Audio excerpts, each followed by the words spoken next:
Olá amigos board gamers, bem-vindos a mais um vídeo da Curious Box. Mais um vídeo em plena quarentena e mais um vídeo sobre os jogos que eu tenho aqui em casa, os jogos da minha coleção. É mais um vídeo em que mostro esta montanha de jogos que aqui tenho à minha frente e é um dos últimos já. Eu creio que depois deste só haverá mais dois ou três, ou mais um ou dois talvez, não sei bem. Tenho aqui uma série de jogos bastante conhecidos para vos mostrar, outros nem tão conhecidos, mas estão todos aqui. Tenho também um gamer lá para o fim, mais para o final do vídeo, para vos falar um pouco sobre o que é que anda a jogar em casa. Neste caso é o Pedro Silva, um designer proeminente no mercado português que saiu, está prestes a lançarem umas coisinhas novas. Fiquem aí para ver, é já a seguir.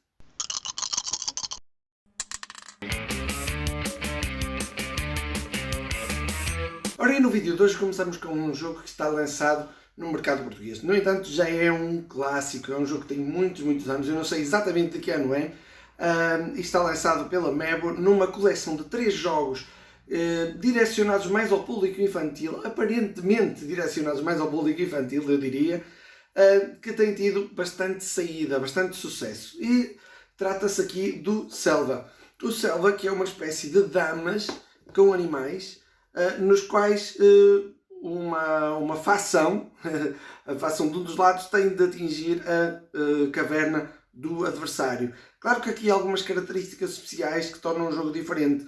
Por exemplo, cada peça tem um número e as maiores comem as mais pequenas, sendo que depois há o mais pequeno de todos, que é o ratinho, que come o elefante.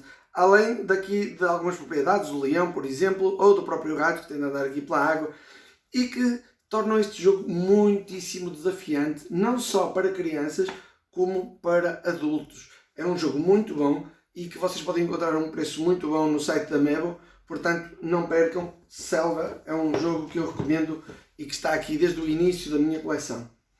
Depois, continuando, começando agora uma série de caixinhas pequenas, encontramos o Skull. O Skull é um jogo, ele está lançado cá, creio, não sei, ou distribuído cá, pelo menos distribuído cá está porque eu comprei-o cá.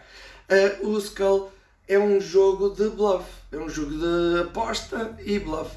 Nós temos umas caveirinhas, umas caveiras e umas flores e temos de apostar em quantas flores é que estão em cima da mesa, ou melhor, em quantas caveiras é que estão, em quantas flores sim, é que estão em cima da mesa.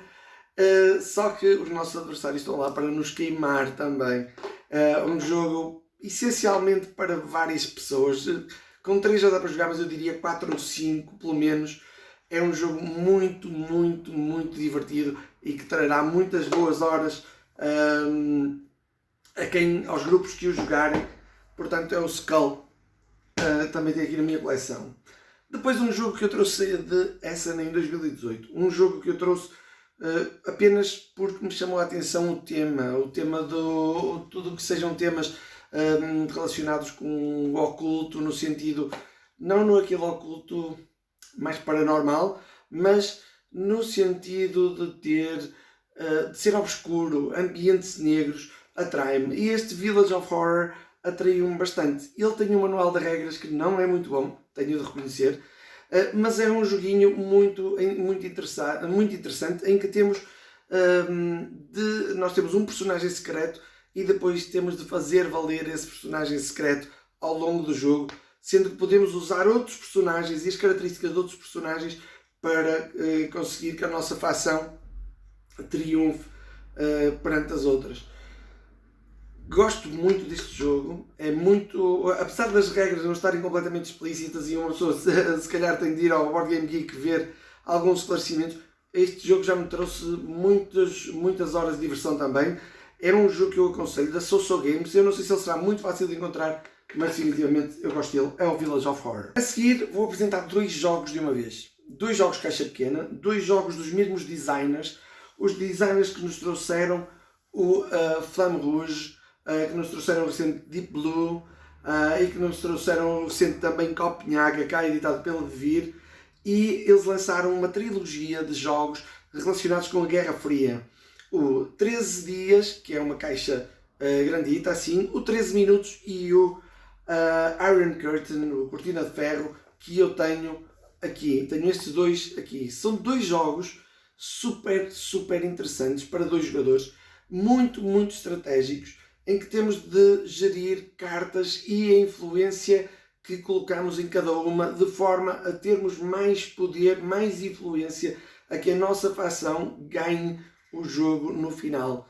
De um lado temos os Estados Unidos, do outro lado temos a Rússia, ou no caso a URSS, em plena Guerra Fria, como eu disse, e temos de fazer com que o nosso lado ganhe o jogo. São autênticos mini Twilight Struggle. Para quem conhece, Twilight Struggle, aquele jogo fantástico que esteve no número 1 do Board Game Geek durante muito tempo, estes são mini e dão para jogar em 15 minutos ou 20, mas são espetaculares. Muito bons, Cortina de Ferro e 13 minutos. Altamente recomendáveis. Depois, mais um jogo que foi distribuído cá por uma editora portuguesa, pela Mebo, mas que é uma edição que não é portuguesa, é a edição da Yellow. Aliás, a Mebo distribui cá jogos do catálogo da Yellow e trouxe uma coleção muito engraçada de jogos pequenos de caixinha branca, que tem muitos títulos com muito sumo lá no meio. São jogos baratos e que valem a pena, e eu tenho dois. Tenho este Nessus, e este Nessus é um jogo fantástico. Só joguei uma tarde, mas jogámos-lo muitas vezes nessa tarde.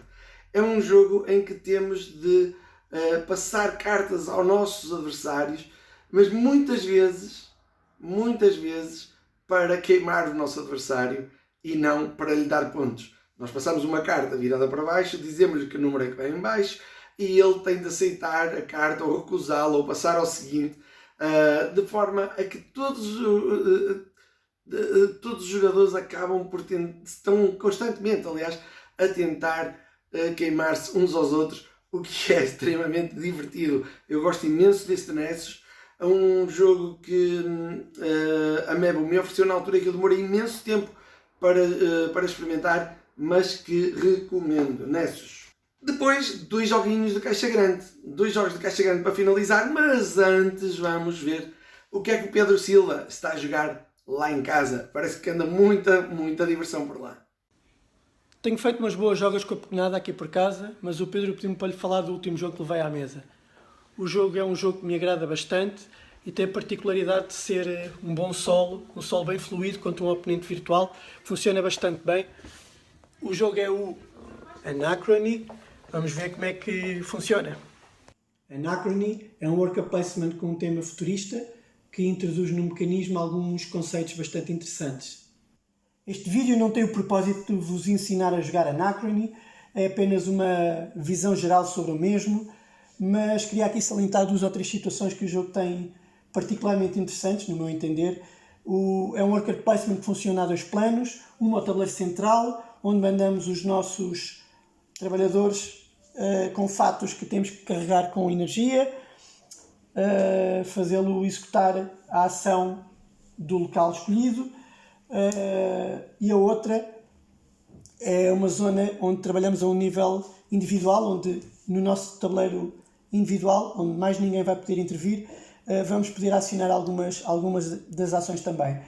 Do lado esquerdo do tabuleiro temos uma zona onde não tem limite de trabalhadores, ou seja, qualquer jogador com qualquer número de trabalhadores pode vir a acionar esta zona do tabuleiro aqui purificando água, aqui trocando recursos, 3 de água dão 1 de energia, 1 de energia dá 1 de neutrónio, por aí. São necessários, ou melhor, não são necessários determinados trabalhadores, mas há um benefício extra se formos usar. Portanto, neste caso aqui, se eu vier com um trabalhador que é um cientista, se eu tiver mandado um cientista no meu fato para esta zona aqui, além das 3 de água, iria receber um extra de mais uma água. Portanto, o jogo faz esse extra. É uma boa gestão dos trabalhadores que nós temos que nós jogamos.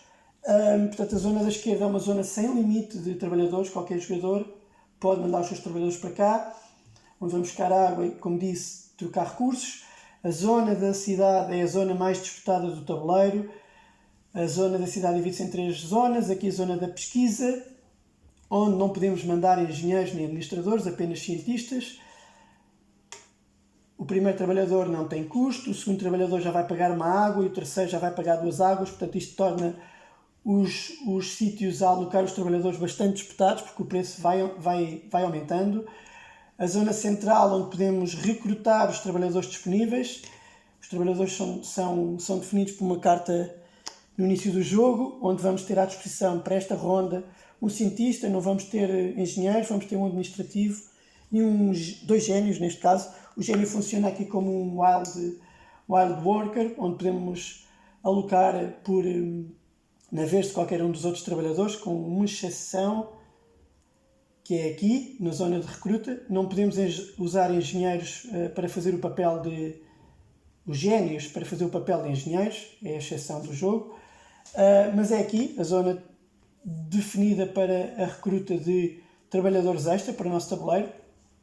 Aqui é uma zona de construção, onde o benefício extra, se viermos com o engenheiro, pagamos menos um destes recursos cinzentos e não podem entrar administrativos, portanto temos que calcular bastante bem o bom uso dos trabalhadores que temos à disposição.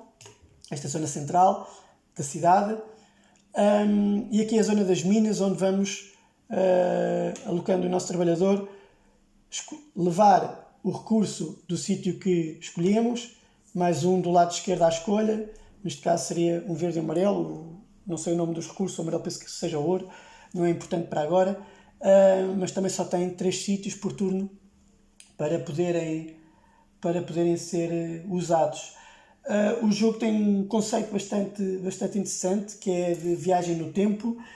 Sabemos de antemão que vai haver uma explosão à 4ª era, sinalizada por este tile aqui, e temos até lá para cumprir os objetivos da nossa facção. Neste caso aqui eu teria de ter 3 edifícios de água para dar 2 pontos, e um extra por cada recurso de ouro, e por cada gênio teria um extra de 3 pontos por cada par destes dois, da combinação entre recurso e trabalhador. Esta seria a condição necessária para eu, chegada à era do impacto, poder, isto é flipado, e portanto poder evacuar do planeta. Há 2 situações distintas neste jogo que o tornam invulgar no meu entender. Uma delas é a possibilidade de viajar no tempo. O jogo tem um mecanismo que também é uma forma de pontuar, que nos permite andar para eras passadas, onde podemos fazer devoluções de recursos que tínhamos antecipadamente pedido, ou comprado projetos que até então não tinham sido possíveis. Portanto, este seria um super projeto que estaria disponível na era 3. Na era 4 seria outro, mas só os vemos quando chegamos a essa correspondente era. Portanto, no início de cada turno, os jogadores revelam em simultâneo o recurso que querem ver adiantado. Neste caso, se eu tivesse revelado este triângulo ao custo de uma água, eu iria ter acesso a um trabalhador pronto a trabalhar, neste caso era um engenheiro. Este token ia marcar esse pedido.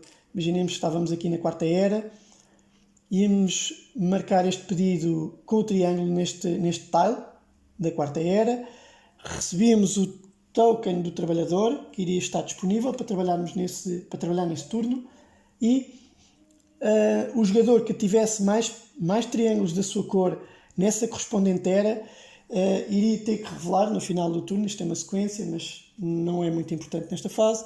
Ia rolar um dado de paradoxo, neste caso seria um dado de 0 a 2, ia ter uma anomalia que iria adicionar ao meu tabuleiro individual, e quando tivesse 3 anomalias ia infelizmente ganhar este tile, que nos traria pontos negativos no final do jogo, e também nos iria ocupar uma slot de construção para outros projetos ou superprojetos. O segundo conceito que eu queria destacar neste jogo obriga a uma boa gestão dos nossos trabalhadores. Vamos supor que eu já tinha recolhido a totalidade dos trabalhadores que tinha mandado para o tabuleiro central, e para iniciar a próxima ronda não ia ter nenhum trabalhador disponível. Isto é sinalizado no tabuleiro com este olho fechado e este olho aberto. O olho aberto significa que tenho trabalhadores disponíveis para trabalhar nesse turno. O olho fechado significa que eles estão exaustos, desempenharam bravamente as suas funções no tabuleiro, mas não estão disponíveis para trabalhar no turno seguinte. A única solução que eu tenho é forçar, ok? Uso a minha free action, vou forçá-los a ficar ativos, ok? Vão acordar à bruta, mas é uma ação que me obriga a pontos negativos. Esta free action significa que o elevador vai ter que andar para a esquerda, entrando em pontos negativos cada vez maiores, a subtrair à minha pontuação final. Se, em vez disso, eu tivesse planeado bem a minha jogada, eu deveria ter, por exemplo, deixado um trabalhador na zona de minas, um engenheiro, beneficiando do extra da secção, onde eu poderia ter usado um cientista ou um administrativo, mas se usar um engenheiro, significa que quando ele voltar para o meu tabuleiro, ele vai estar disponível para trabalhar, ou seja, do lado direito do meu tabuleiro individual. Eu poderia muito bem, em vez de usar a minha free action, que me traz pontos negativos, podia usar este trabalhador para hidratar os meus trabalhadores, portanto pagando água em preço igual ao sinalizado por este elevador, para que eles fiquem disponíveis para este turno, passando deste lado esquerdo para este lado direito, ficando com 3 novos trabalhadores para o próximo turno, onde poderei alocar nos projetos, que entretanto possa ter construído, super projetos, ou carregá-los aqui com os nossos fatos todos fancy e mandá-los de novo para as ações a fazer no tabuleiro central. É um conceito bastante interessante e invulgar. Este é o tabuleiro individual para o modo solo que vem com o jogo. É um modo que funciona bastante bem, fluido, linear, onde não perdemos muito tempo a perceber o que é que o nosso adversário vai fazer. Portanto, não estamos aqui a jogar contra a nossa melhor pontuação, nem nada disso. Estamos a jogar contra um oponente real, neste caso virtual, mas um oponente que nos vai estar a ocupar, a bloquear espaços no tabuleiro central, roubar projetos ou super projetos, recursos ou trabalhadores. Funciona bastante bem e é fluido. Recorre a estes 3 ciclos fechados que simulam as ações a fazer no tabuleiro, rolando um dado. Neste caso, iria fazer a ação 5, íamos ver onde é que estava a ficha do 5. Portanto, significava que eu ia fazer a recruta de um trabalhador, dos que estão disponíveis. Ele tem aqui uma ordem preferencial, primeiro o gênio, depois o administrativo, engenheiro, cientista. A partir do momento em que fazíamos esta ação 5, esta ficha ia avançar e assim sucessivamente. Portanto, temos este ciclo fechado que nos vai derivando das ações ali no tabuleiro. Aqui em cima para 1 e aqui em baixo com a ficha para o número 6, onde vai estar a dar água ou um ponto de vitória até à zona do impacto. Depois da zona do impacto, construção de edifício amarelo ou super projeto. Portanto, funciona bastante bem, super rápido, sem problemas, e é um sistema bastante feliz, que provavelmente um dos melhores solos que eu já vi implementados num jogo de tabuleiro, pelo que fica também aqui a minha recomendação. Foi assim que o joguei, a última vez que levei um tabuleiro à mesa. Espero que gostem. Até breve. E após esse divertidíssimo segmento do Pedro Silva, as 2 últimas caixas de hoje, os 2 últimos jogos da minha coleção, por hoje, vamos começar por um jogo que é famosíssimo, toda a gente conhece, não há quem não conheça, é o Settlers of Catan, o Catan, que aqui eu tenho numa edição alemã, que tenho por ter pecinhas de madeira, exclusivamente, é o que dá a colecionistas dar nisto.